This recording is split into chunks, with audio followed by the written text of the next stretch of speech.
দেখতে যদিও ডিমের মতোই, মাছের ডিম বা কোনো ছোটোখাটো কোনো প্রাণীর ডিমের মতো লাগছে, বাট এগুলো আসলে ডিম না, এগুলো মার্বেল।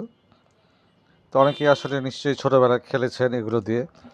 আমিও ছোটোবেলায় দেখেছি অনেক, গ্রামে খেলতে দেখেছি বাচ্চাদের, কিন্তু কখনো আসলে এভাবে খেলা হয়নি। তবে কিনেছি, এটা আমার মনে আছে, আগে গ্রামে গেলে কিনতাম, কিন্তু খেলতে পারিনি।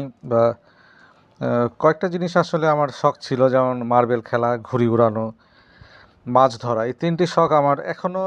মার্বেলটা আসলে এখন আর আগের মতো আকর্ষণ করে না, বাট বাকি ২টা করে, ঘুড়ি উড়ানো বা মাছ ধরা।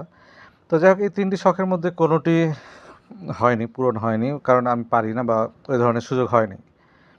কিন্তু এই মার্বেলগুলো আমার ছেলে সেদিন দোহার গিয়েছিল, ওখান থেকে কিনে নিয়ে এসেছিল। তো দেখে ছোটোবেলার কথাগুলো মনে পড়লো। তো তাই ভাবলাম যে বন্ধুদের সাথে একটু শেয়ার করি।